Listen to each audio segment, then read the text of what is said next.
নমস্কাৰ আপোনালোকে চাই আছে অসম সংবাদ 24 ঘণ্টা। আজি আমি অসম সংবাদ 24 ঘণ্টায় আহি উপস্থিত হৈছোঁ শোণিতপুৰ জিলাৰ অন্তৰ্গত ঢেকিয়াজুলি ৰাজচক্ৰ এলেকাৰ তিনখুৰীয়া চাহ বাগিচাত। আৰু আমি বৰ্তমান উপস্থিত আছোঁ তিনখুৰীয়া চাহ বাগিচাত নৱনিৰ্মিত শ্ৰী শ্ৰী জগন্নাথ মন্দিৰ প্ৰাংগণত। আৰু এই জগন্নাথ মন্দিৰ প্ৰাংগণত আজিৰে পৰা অনুষ্ঠিত হ'ব শ্ৰীমদ ভাগৱত পাঠ। আৰু নিত্যানন্দ প্ৰভুৰ আৱিৰ্ভাৱ তিথিৰ লগত সংগতি ৰাখি আজিৰে পৰা এই ভাগৱত পাঠ অনুষ্ঠিত হ'ব। আমি দেখুৱাই আছোঁ সামগ্ৰিক পৰিৱেশ ইতিমধ্যে প্ৰস্তুতি সম্পূৰ্ণ হৈছে আৰু আজি সন্ধিয়াৰ পৰাই এই ভাগৱত পাঠৰ শুভাৰম্ভণি কৰা হ'ব। আৰু শ্ৰীমদ ভাগৱত পাঠ অনুষ্ঠিত কৰি বিশ্বৰ শান্তি আৰু প্ৰতিটো জাতি জনগোষ্ঠীৰ মাজত মিলাপ্ৰীতি সমন্বয়ৰ প্ৰাৰ্থনা কৰা হ'ব। আৰু এনেদৰেই অনুষ্ঠানটি অনুষ্ঠিত হ'ব আজিৰ পৰা। আমি দেখুৱাই আছোঁ সামগ্ৰিক পৰিৱেশ ইতিমধ্যে অঞ্চলটোৰ আই মাতৃ সকলোৱে ওলাই আহিছে। ওলাই আহি অনুষ্ঠানটি সাফল্যমণ্ডিত কৰাৰ কাৰণে তেখেতলোকে এতিয়া হাতে কামে লাগি পৰিছে, কিয়নো আজিৰ পৰাই যিহেতু অনুষ্ঠানটি শুভাৰম্ভণি হ'ব আৰু এই অনুষ্ঠানটি 1 ফেব্ৰুৱাৰী 2026 তাৰিখলৈকে চলিব। আৰু তাৰে প্ৰস্তুতি প্ৰায় সম্পূৰ্ণ হৈছে, কিয়নো খন্তেক সময় পিছতে অনুষ্ঠানটিৰ শুভাৰম্ভণি কৰা হ'ব। আৰু ইয়াতে আছে উদযাপন সমিতিৰ বিষয়ববীয়াসকল আৰু প্ৰভুসকল আছে। আমি তেখেতলোকৰ পৰাও কিছু কথা জনাৰ চেষ্টা কৰিম। প্ৰথমতে আমি এগৰাকী প্ৰভুৰ পৰা এই বিষয়ে কিছু কথা জনাৰ চেষ্টা কৰিম। দেখা গৈছে তিনখুৰীয়া চাহ বাগিচাত যি নৱনিৰ্মিত জগন্নাথ মন্দিৰ, এই জগন্নাথ মন্দিৰ প্ৰাংগণত এইবেলি অনুষ্ঠিত হ'ব শ্ৰীমদ ভাগৱত পাঠ। কি ক'ব? আজিৰ পৰা এই ভাগৱত কথাটো আৰম্ভ হ'ল। এই 5 দিনলৈকে ভাগৱত কথাটো চলিব 30 তাৰিখলৈকে। আৰু 30 তাৰিখ আবেলিত আমাৰ নিত্যানন্দ প্ৰভুৰ যে আৱিৰ্ভাৱ হ'ব তাৰ অধিবাসটো কৰা হ'ব। সেইটো কৰাৰ কাৰণে আমাৰ যে গৰিয়া মিছন, যাৰ আণ্ডাৰত এই পুৰা প্ৰগ্ৰামটো, যাৰ নেতৃত্বত যে প্ৰগ্ৰামটো হৈ আছে, সেই যোনে গৰিয়াত গুৰুবৰ্গৰ যিনি এতিয়া প্ৰেছিডেণ্ট আৰু আচাৰ্য কলকাতাৰ পৰা তেখেত আহিব।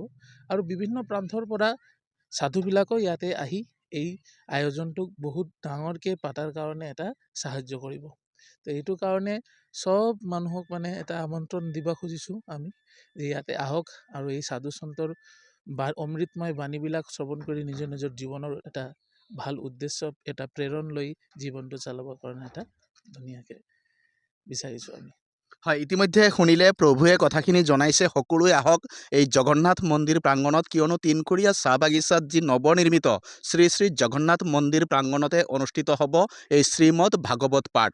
আৰু এই ভাগৱত পাঠৰ অনুষ্ঠিত কৰি তেখেতলোকে বিশ্বমংগল কামনা কৰিব। আৰু ইয়াত বিভিন্ন প্ৰান্তৰ পৰা সাধু সন্তসকল আহিব, আহি পেলাই ভাগৱত পাঠত অংশগ্ৰহণ কৰিব। আৰু আপোনালোকেও আহক এই ভাগৱত পাঠত, আৰু আপোনালোকেও সহযোগী হওক তাৰে কামনা কৰিছে তেখেতলোকে। আৰু ইয়াত আৰু বিষয়ববীয়াসকল আছে, আমি তেখেতলোকৰ পৰাও কিছু কথা জনাৰ চেষ্টা কৰিম। দেখা গৈছে এক বৃহৎ আয়োজন তিনখুৰীয়া চাহ বাগিচাৰ জগন্নাথ মন্দিৰ প্ৰাংগণত। কি ক'ব? হয়, আপোনালোকে সামগ্ৰিক পৰিৱেশ চাইছেই। আমাৰ তুংগত প্ৰস্তুতি চলি আছে। আমাৰ আজিৰে পৰা আমাৰ ফেব্ৰুৱাৰী 1 তাৰিখলৈকে শ্ৰীমন ভাগৱত নিত্যানন্দ প্ৰভুৰ আৱিৰ্ভাৱ তিথিৰ ওপৰত সংগতি ৰাখি আমাৰ ঢেকিয়াজুলি সমষ্টিৰ তিনিখুৰীয়া চাহ বাগিচাত আমাৰ ভাগৱত পাঠ আয়োজন কৰা হৈছে। লগতে আমাৰ বিভিন্ন জনগোষ্ঠীৰ নৃত্য তথা আমাৰ ভক্তগণৰ আগমন ঘটিব ইয়াতে। আমাৰ ৱেষ্ট বেংগল, বিহাৰ, ঝাৰখণ্ড, তাৰ পৰা আমাৰ কিছুমান ভক্তগণ ইয়াতে সমাৱেশ হ'ব ধৰিছে। আৰু এইটো প্ৰগ্ৰামৰ যোগেদি আমাৰ বিশ্বৰ শান্তিৰ কামনা কৰিছোঁ, ৰাইজৰ মংগল হওক আৰু হিন্দু ধৰ্মৰ প্ৰতি আকৃষ্ট হওক। আৰু ৰাইজে এই কাৰ্যসূচীত অংশগ্ৰহণ কৰিব বুলি আমি এই উদযাপন কমিটি হয় সমূহ ৰাইজক আমি ভক্তিভৰা শুভেচ্ছা জ্ঞাপন কৰিলোঁ। আৰু ইয়াতে তেখেতসকলৰ মাৰ্গদৰ্শক হিচাপে আমাক পৰামৰ্শ তথা দিহা পৰামৰ্শ আগবঢ়াই এই কাৰ্যসূচীখন যাতে সাফল্যমণ্ডিত হওক, সকলোৰে মনৰ মনোকামনাখিনি পূৰ্ণ হওক। আৰু এই কাৰ্যসূচীত মহাপ্ৰভুৰ যি ভাগৱত পাঠ হ'ব, এই ভাগৱত পাঠত সমূহ ৰাইজক আমি ইয়াতে নিমন্ত্ৰণ জনাইছোঁ। হয়, ইতিমধ্যে শুনিলে উদযাপন সমিতিৰ প্ৰতিগৰাকী বিষয়ববীয়াই সকলোকে অনুৰোধ জনাইছে, আহক সকলোৱে ভাগৱত পাঠত। আৰু ভাগৱত পাঠৰ যি অনুষ্ঠান, এই অনুষ্ঠানত আহি অংশগ্ৰহণ কৰক তাৰে কামনা কৰিছে। ইয়াত আৰু এগৰাকী বিষয়ববীয়া আছে, আমি চমুকে কিছু কথা জনাৰ চেষ্টা কৰিম। কি আহ্বান জনাব ভক্তগণলৈ? হয়, আমি নথৈ আনন্দিত হৈছোঁ। আমি তিনখুৰীয়া চাহ বাগিচাত আমাৰ শোণিতপুৰ জিলাৰ অন্তৰ্গত ঢেকিয়াজুলিৰ তিনখুৰীয়া চাহ বাগিচাত আমাৰ বৃহৎ আমাৰ শোণিতপুৰ জিলাৰ লগতে অসমবাসীৰ ৰাইজৰ লগতে আমাৰ বিশ্ববাসী ৰাইজৰ শান্তিৰ উপলক্ষে যিখিনি প্ৰগ্ৰাম পাতিছে, আমাৰ ইয়াতে স্থানীয় পৰমিত ওৰাং ডাঙৰীয়াৰ লগতে আমাৰ প্ৰমুখ কৰি আমাৰ যোনটো সেন গুপ্তাই বহুতখিনি আগৰ পৰাই আহি আমাক ইয়াতে বহুত প্ৰেৰণা যোগাই আছে, মেনেজমেণ্ট কৰি আছে। আৰু আমি নথৈ আনন্দিত হৈছোঁ যে আমাৰ তিনখুৰীয়া বাকী ৰাইজৰ মাজতে আমাৰ মানে এই প্ৰগ্ৰামখিনিৰ যোগেদি বিশ্ব শান্তিৰ কাৰণে যিখিনি প্ৰগ্ৰাম কৰা হৈছে, ইয়াতে সমূহ ৰাইজক আমি আমন্ত্ৰণ জনাইছোঁ যাতে ইয়াতে আহি সমূহ আমাৰ সফলমণ্ডিত কৰাৰ কাৰণে ধন্যবাদ জ্ঞাপন কৰিছোঁ। হয়, ইতিমধ্যে শুনিলে সকলোৱে আহক, অংশগ্ৰহণ কৰক এই ভাগৱত পাঠত আৰু তাৰে কামনা কৰিছে।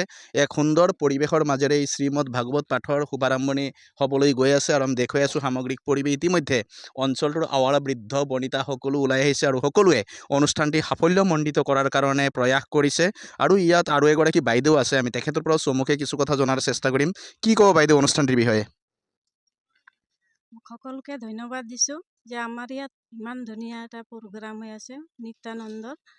আমি ইমান ভাগ্যৱান যে আমাৰ তিনখুৰীয়াবাসী আৰু আমাৰ এই ঢেকীয়াজুলি সমষ্টিৰ সবেই যাতে এই প্ৰগ্ৰামটোত মানে আগবঢ়োৱাবলৈ সহযোগিতা কৰে। হয়, ইতিমধ্যে শুনিলে সকলোৰে এটাই কামনা, সকলোৱে আহক অনুষ্ঠানটিত অংশগ্ৰহণ কৰক তাৰে কামনা কৰিছে। আৰু ইয়াতে যিগৰাকী ব্যক্তিয়ে পূৰ্বৰ পৰাই অনুষ্ঠানটি চোৱা চিতা কৰি আহিছে তেখেতে আছে, আমি তেখেতৰ পৰাও কিছু কথা জনাৰ চেষ্টা কৰিম। কি আহ্বান থাকিব ভক্তসকললৈ? যাতে যিহেতু আজি আমাৰ এই তিনখুৰীয়া বাগানত শ্ৰীমান নিত্যানন্দ প্ৰভু শুভ আৱিৰ্ভাৱ লগতে শ্ৰীমদ ভাগৱত কথা আয়োজন, এই আয়োজনৰ বিশেষকৈ আমাৰ মানে ঢেকীয়াজুলিবাসী ৰাইজলৈ এটাই আহ্বান যে সকলোৱে আহি আমাক এই তিনখুৰীয়া বাগানৰ অনুষ্ঠানত সকলোৱে সহযোগ কৰে, যাতে আমাৰ এই শুভ আৰম্ভণি সেৱাটো বা শ্ৰীমান নিত্যানন্দ প্ৰভুৰ শুভ কাৰ্যটো ভাল হয় আৰু। হয়, ইতিমধ্যে শুনিলে নিত্যানন্দ প্ৰভুৰ যি আৱিৰ্ভাৱ তিথি তাৰ লগত সংগতি ৰাখি অনুষ্ঠিত হ'ব শ্ৰীমদ ভাগৱত পাঠ আৰু ভাগৱত কথা। আৰু ইয়াতে আহক সকলোৱে অংশগ্ৰহণ কৰক তাৰে কামনা কৰিছে। আৰু এক সুন্দৰ পৰিৱেশ আমি দেখুৱাই আছোঁ।